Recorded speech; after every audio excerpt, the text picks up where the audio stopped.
Hi hello ನಮಸ್ಕಾರ. ಇದು ratio ಅನಾಲಿಸಿಸ್ನಲ್ಲಿ upcoming problems ಈಗೇನು ನಾವು ಡಿಸ್ಕಸ್ ಮಾಡ್ತಿದ್ದೀವಿ ಅದ್ರ ಬೇಕಂದರೆ ಈ ಕ್ವಶನ್ನ ಸ್ಟಡಿ ಮಾಡೋಣ. ಸೊ ಇದರಲ್ಲಿ ಏನೇನೆಲ್ಲ ಕಂಡುಹಿಡಿಬೇಕು ಅಂತ ಕೇಳಿದ್ದಾರೆ, ಫಸ್ಟ್ ಅದನ್ನು ನೋಡೋಣ. ಸೊ ನಿಮಗೆ ಅಡ್ಜಸ್ಟ್ಮೆಂಟಲ್ಲಿ the earnings net profit after tax for the year 2011-12 ಅಂತ ಹೇಳಿದ್ದಾನೆ, 4,74,000 ಅಂತ. ಇದು ಬೇರೆ ಏನಕ್ಕೂ ಕೊಡೋದಿಲ್ಲ, ಆ್ಯಕ್ಚುಲಾಗಿ ನಿಮಗೆ ಕೊಡೋದು ನಿಮ್ಮ ಪ್ರಾಬ್ಲಮ್ನಲ್ಲಿ ಈ ಐಟಮ್ ಕೊಟ್ಟರೆ ಇದು ಕಾಮನ್ ಆಗಿರುತ್ತೆ. ROCE or return on capital ಎಂಪ್ಲಾಯ್ಡ್ಗೆ ನಾರ್ಮಲ್ ಆಗಿ ಈ ನೆಟ್ ಪ್ರಾಫಿಟ್ ಆಫ್ಟರ್ ಟ್ಯಾಕ್ಸ್ ಅಂತ ಹೇಳಿರ್ತಾರೆ. ಸೊ ಇದನ್ನು ನಾವು ಆಫ್ಟರ್ ಟ್ಯಾಕ್ಸ್ನ ಬಿಫೋರ್ ಇಂಟ್ರೆಸ್ಟ್ ಆ್ಯಂಡ್ ಟ್ಯಾಕ್ಸ್ನಾಗಿ ಕನ್ವರ್ಟ್ ಮಾಡ್ಕೋಬೇಕು.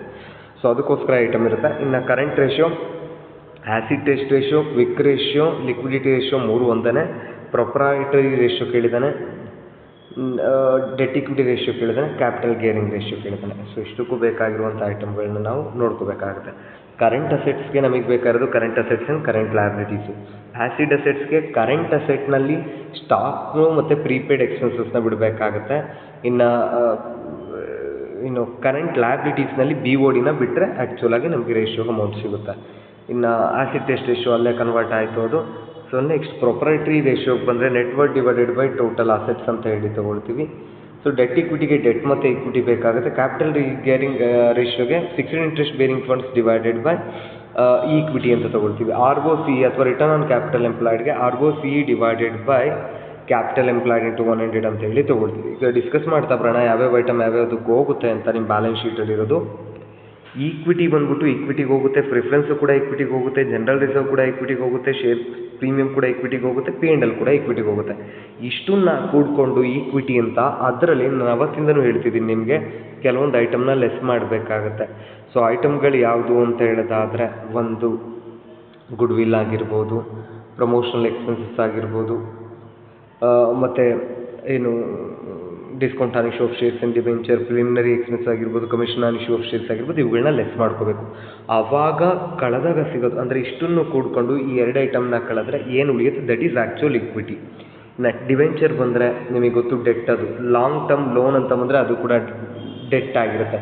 BOD ಕರೆಂಟ್ ಲಯಬಿಲಿಟಿ ಆಗಿರುತ್ತೆ, creditor current liability, BP current liability and provision for tax current liability.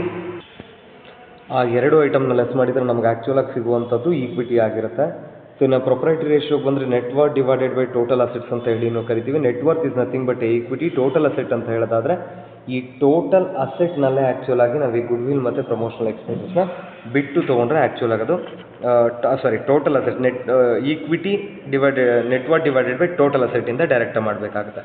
Debt equity ratio ಅಂದರೆ ಡೆಟ್ಟು ಮತ್ತು ಟೋಟಲ್ ಈಕ್ವಿಟಿನ ಡಿವೈಡ್ ಮಾಡಿ ನಮಗೆ ಸಿಗುತ್ತೆ. ಕ್ಯಾಪಿಟಲ್ ಗೇರಿಂಗ್ ರೇಷಿಯೋ ಅಂದರೆ ಫಿಕ್ಸ್ಡ್ ಇಂಟ್ರೆಸ್ಟ್ ಬೇರ್ ಮಾಡುವಂಥದ್ದು ಯಾವ್ಯಾವ ಇದರಲ್ಲಿ 9% ಪ್ರಿಫರೆನ್ಸು.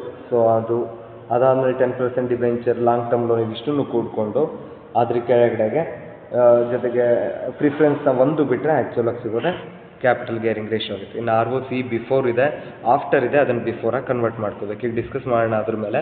ಸೊ ಏನೇನೆಲ್ಲ ಇದೆ ಅಂತ. First one current ratio. So ಇದಕ್ಕೆ ನಿಮಗೆ ಬೇಕಾಗಿರೋದು ಕರೆಂಟ್ ಅಸೆಟ್ಸ್ ಮತ್ತು ಕರೆಂಟ್ ಲಯಬಿಲಿಟೀಸ್. ನಿಮ್ಮ ಕ್ವಶ್ನಲ್ಲಿ ಆಲ್ರೆಡಿ ಹೇಳಿದ್ದೀನಿ ಕರೆಂಟ್ ಅಸೆಟ್ಸ್ಗಳು ಯಾವ್ಯಾವ ಇದೆ ಅಂತ ಲೀಸ್ಟ್ ಇಲ್ಲ ಇದೆ ನೋಡಿ. Cash, bank balance, marketable securities, debtor, BR, inventories, prepaid, ಇಷ್ಟು ಕೂಡಿದರೆ ಕರೆಂಟ್ ಅಸೆಟ್. ಕರೆಂಟ್ ಲಯಬಿಲಿಟೀಸ್ನಲ್ಲಿ creditor, BP, BOD and bank provision, taxation ಇದೆಯಲ್ಲ ಅದು, ಇಷ್ಟು ಕೂಡಿದ್ರೆ. So current assets divided by current liability ಮಾಡಿದರೆ ರೇಷಿಯೋ. ಲಿಕ್ವಿಡಿಟಿ ರೇಷಿಯೋ ಆಗಿರೋದ್ರಿಂದ ಇಷ್ಟು ಒನ್ನ ನಾವಿಲ್ಲಿ ಯೂಸ್ ಮಾಡ್ಕೊಳ್ತೀವಿ. ಸೊ ನೆಕ್ಸ್ಟ್ ನೋಡೋದಾದರೆ ಆ್ಯಸಿಡ್ ಟೆಸ್ಟ್ ರೇಷಿಯೋ. ಆ್ಯಸಿಡ್ ಅಂದರೂ ಒಂದೇ, ಕ್ವಿಕ್ ಅಂದರೂ ಒಂದೇ, ಲಿಕ್ವಿಡ್ ಅಂದರೂ ಒಂದೇ. ಸೊ ಇಲ್ಲಿ ಆ್ಯಸಿಡ್ ಕೇಳಿದ್ರಿಂದ acid assets divided by acid liability. ಒಂದೇ ಒಂದು ವೆರಿ ಈಸಿ ಅಂತ ಅಂದರೆ ನೋಡಿ, ಇಲ್ಲಿ ನೀವೇನು ಕರೆಂಟ್ ಅಸೆಟ್ಟಿಗೆ ಕೂಡ್ಕೊಂಡಿರ್ತೀರಾ ಈ ಟೋಟಲ್ ಅಮೌಂಟು ಕರೆಂಟ್ ಲಯಬಿಲಿಟಿ ಅಮೌಂಟ್ನಲ್ಲಿ ಬಿಡಬೇಕಾಗಿರೋದು ಒಂದು ಇನ್ವೆಂಟ್ರಿ, ಇನ್ನೊಂದು ಪ್ರೀಪೇಯ್ಡ್. ಈ ಎರಡು ಐಟಮ್ನ ಡಿಡಕ್ಟ್ ಮಾಡಿದರೆ ಇದೇ ಲಿಕ್ವಿಡ್ ಅಥವಾ ಕ್ವಿಕ್ ಅಸೆಟ್ ಆಗಿರುತ್ತೆ. ಲಯಬಿಲಿಟೀಸಿಗೆ ಬಂತು ಅಂದರೆ ಕರೆಂಟ್ ಲಯಬಿಲಿಟೀಸ್ನಲ್ಲಿ BOD ಒಂದು ಬಿಡಬೇಕು. ಸೊ ಅದನ್ನೇ ಇಲ್ಲಿ ನೀವು ನೆಕ್ಸ್ಟ್ ನಿಮಗೆ ಕ್ಲಿಯರ್ ಮಾಡಿದ್ದಾರೆ ನೋಡಿ formula. Quick asset divided by quick liability. Quick asset ಅಂದರೆ ಟೋಟಲ್ ಕರೆಂಟ್ ಅಸೆಟ್ನಲ್ಲಿ ಇನ್ವೆಂಟ್ರಿ ಪ್ರೀಪೇಯ್ಡ್ನ ಬಿಡಬೇಕು, ಆಗ ಸಿಗೋದೆ ಕ್ವಿಕ್. ಇನ್ನು ಕ್ವಿಕ್ ಲಯಬಿಲಿಟೀಸ್ನಲ್ಲಿ ಟೋಟಲ್ ಕರೆಂಟ್ ಲಯಬಿಲಿಟೀಸ್ನಲ್ಲಿ BOD ಬಿಟ್ಟರೆ ಆ್ಯಕ್ಚುಲಾಗಿ ಅವಾಗ ಸಿಗೋದೆ ಕ್ವಿಕ್ ಲಯಬಿಲಿಟಿ ಆಗಿರುತ್ತೆ.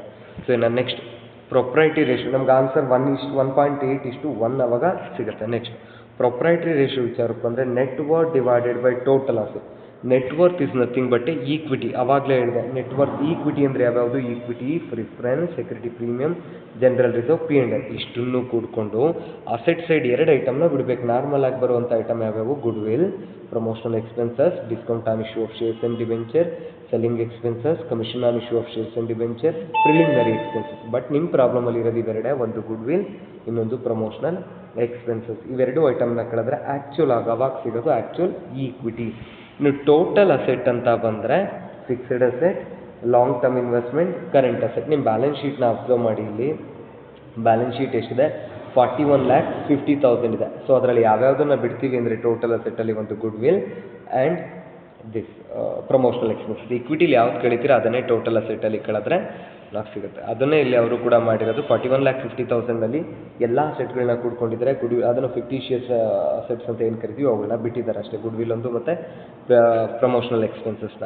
ಸೊ ಅವಾಗ ನಾವು ಫಾರ್ಮುಲಾಗೆ ಅಪ್ಲೈ ಮಾಡಿದರೆ net worth 22 lakh divided by total asset 40 lakh, 0.55:1. Liquidity ರೇಷಿಯೋಗಳಿಗೆಲ್ಲ 1 ಅಂತ ಬರುತ್ತೆ. ಪ್ರಾಫಿಟಬಿಲಿಟಿ ರೇಷಿಯೋಗೆ ಪರ್ಸೆಂಟೇಜ್ ಬರುತ್ತೆ. ಟರ್ನ್ ಓವರ್ ರೇಷಿಯೋಗಳಿಗೆ ಟೈಮ್ಸ್ ಅಂತ ಬರುತ್ತೆ. So next formula debt equity ratio. Debt ನಿಮ್ಮ ಕ್ವಶನಲ್ಲಿ ಡೆಟ್ ಅಂತ ನೋಡೋದಾದರೆ ಒಂದು 10% ಡಿಬೆಂಚರ್ ಇದೆ, 12% ಮಾರ್ಟ್ಗೇಜ್ ಲೋನ್ ಇದೆ. ಸೊ ಇಲ್ಲಿ ನಾರ್ಮಲಾಗಿ ಡೆಟ್ ಅಂದರೆ ನೆನಪಲ್ಲಿ ಇಟ್ಕೊಳ್ಳಿ, debenture, long term loan, mortgage loan, public deposit, ಇದೇ 4 ಐಟಮ್ ಇರುತ್ತೆ. ಬಟ್ ನಿಮ್ಮ ಕ್ವಶನಲ್ಲಿರೋದು ಡಿಬೆಂಚರ್, ಮಾರ್ಟ್ಗೇಜ್ ಲೋನ್, ಡೆಟ್ ಸಿಕ್ತು ನಮಗೆ. ಈಕ್ವಿಟಿ ಮತ್ತೆ ಕಂಡುಹಿಡಿಯೋ ಅವಶ್ಯಕತೆ ಇಲ್ಲ. ಈಕ್ವಿಟಿನ ನಾವು ಆಲ್ರೆಡಿ ಇಲ್ಲಿ ಈಕ್ವಿಟಿನ ಕಂಡುಹಿಡಿದಿದ್ದೀವಿ ನೋಡಿ. ನೆಟ್ವರ್ತ್ ಅಂದರೂ ಒಂದೇ, ಈಕ್ವಿಟಿನೂ ಒಂದೇ. ಸೊ ಈಕ್ವಿಟಿ ಎಲ್ಲವನ್ನು ಕೂಡ್ಕೊಂಡು ಅದರಿಂದ 2 ಐಟಮ್ ಬಿಟ್ವಲ್ಲ, ಸೊ ಅದು ಉಳಿದಿರೋದೇನಿದೆ 22 lakh, that is the equity. So ಮತ್ತೆ ಕಂಡುಹಿಡಿಯೋ ಅವಶ್ಯಕತೆ ಇಲ್ಲ. Debt divided by equity 11 lakh divided by 22 lakh, 0.5:1 answer ಸಿಕ್ತು. ನೆಕ್ಸ್ಟ್ ಕ್ಯಾಪಿಟಲ್ ಗೇರಿಂಗ್ ರೇಷಿಯೋಗೆ fixed interest bearing funds divided by equity shareholders fund. Equity shareholders fund ಅಂತ ಅಂದರೆ already ಈಕ್ವಿಟಿನ ನಾವು ಕಂಡುಹಿಡ್ದಿರ್ತೀವಿ. So ಈಗ ಫಸ್ಟ್ ನಮಗೆ ಬೇಕಾಗಿರೋದು fixed interest bearing funds. Fixed ಇಂಟ್ರೆಸ್ಟ್ನ bear ಮಾಡೋದು ಯಾರ್ಯಾರಿಗೆ, ಇಲ್ಲಿ ಬ್ಯಾಲೆನ್ಸ್ ಶೀಟ್ನ ಅಬ್ಸರ್ವ್ ಮಾಡಿ. ಪ್ರಿಫರೆನ್ಸ್ ಶೇರ್ ಕ್ಯಾಪಿಟಲ್ಗೆ 9% ಕೊಡಲೇಬೇಕು ನಾವು ಡಿವಿಡೆಂಡ್ ಫಿಕ್ಸ್, 10% ಡಿಬೆಂಚರ್ಗೆ ಕೊಡಲೇಬೇಕು, 12% ಲಾಂಗ್ ಟರ್ಮ್ ಲೋನ್ಗೆ ನಾವು ಕೊಡಲೇಬೇಕಾಗುತ್ತೆ. ಓಕೆನಾ. ಸೊ ಇಷ್ಟನ್ನು ಕೊಟ್ಟಾಗ ಈ ಮೂರನ್ನು ಕೂಡ್ಕೊಳ್ತೀವಿ, 12 lakh + 6 lakh + 5 lakh ಇಷ್ಟನ್ನು ಕೂಡ್ಕೊಂಡಾಗ ನಮ್ಗೆ ಆ್ಯಕ್ಚುಲ್ ಆಗಿ ಸಿಗುವಂಥ ಅಮೌಂಟು ಇಲ್ಲಿದೆ ನೋಡಿ. Return on capital employed, fixed interest bearing funds ಮೂರನ್ನು ಕೂಡಿದಾಗ ನಮಗೆ ಸಿಗುವಂಥದ್ದು 17 lakh.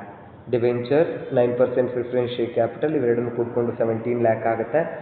ಸೊ 17 lakhನ ನ್ಯೂಮರೇಟರಿಗೆ ತೊಗೊಂಡು ಡಿವೈಡೆಡ್ ಬೈ, ಸೊ ಅದರಿಂದ ನಾವು ಈಕ್ವಿಟಿ ಶೇರ್ ಹೋಲ್ಡರ್ಸ್ ಫಂಡ್ನಲ್ಲಿ ನಾವು ಆಲ್ರೆಡಿ ಇನ್ಕ್ಲೂಡ್ ಮಾಡಿರುವಂಥ ಪ್ರಿಫರೆನ್ಸ್ 6 ಲಕ್ಷ ಕಳೆದ್ರೆ ನಮಗೆ 16 lakh ಸಿಗುತ್ತೆ. ಸೊ ಮಾಡಿದಾಗ ನಮ್ಗೆ ಆ್ಯಕ್ಚುಲಾಗಿ ಆನ್ಸರ್ ಸಿಗೋದು ನೋಡಿ. ಇಲ್ಲಿ return on capital employed 7,98,000 divided by capital ರೋಸಿಗೆ ಹೋಗಿದ್ವಿ. ಸೊ ಈ formula fixed interest bearing fund 17 lakh divided by equity shareholder 16 lakh ಹೇಗೆ ಬಂದಿದೆ ಅಂದರೆ ಆ್ಯಕ್ಚುಲ್ ಈಕ್ವಿಟಿ ನೀವು ನೋಡೋದಾದರೆ ನೀವು ಕಂಡಿಡ್ದಿರೋ ಈಕ್ವಿಟಿ ನೋಡಿ ಇಲ್ಲಿ ಎಷ್ಟಿದೆ. ಈಕ್ವಿಟಿ ಟೋಟಲ್ ಎಷ್ಟಿದೆ ಅಂತ ಅಂದರೆ ಟೋಟಲ್ ಈಕ್ವಿಟಿ ನಿಮಗಿರುವಂಥ 22 lakh. 22 lakhನಲ್ಲಿ ನೀವೇನು ಬಿಟ್ಟಿದ್ದೀರಾ ಅಂತ ಅಂದರೆ ಪ್ರಿಫರೆನ್ಸ್ ಶೇರ್ ಕ್ಯಾಪಿಟಲ್ನ ಬಿಟ್ಟಿದ್ದೀರಾ. ಪ್ರಿಫರೆನ್ಸ್ ಅಮೌಂಟ್ 6 ಲಕ್ಷ ಬಿಟ್ಟಿದ್ದೀರಾ.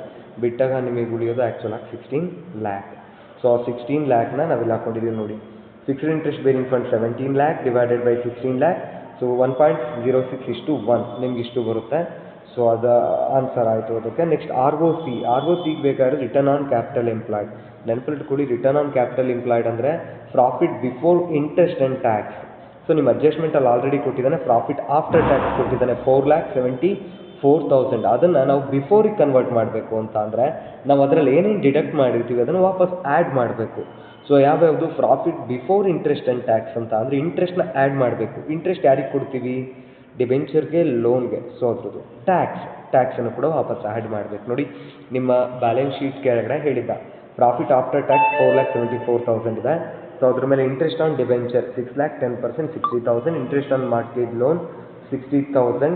ಸೊ ಆ್ಯಡ್ ಮಾಡ್ತೀವಿ. ಪ್ರಾವಿಷನ್ ಫಾರ್ ಟ್ಯಾಕ್ಸ್ ಅದನ್ನು ಕೂಡ ಆ್ಯಡ್ ಮಾಡ್ತೀವಿ. ಆ್ಯಡ್ ಮಾಡಿದಾಗ ROCE return on capital employed 7,98,000. So ಇವಾಗ profit before interest and tax ಸಿಕ್ಕಿದೆ ಡಿವೈಡೆಡ್ ಬೈ ಕ್ಯಾಪಿಟಲ್ ಎಂಪ್ಲಾಯ್ಡ್.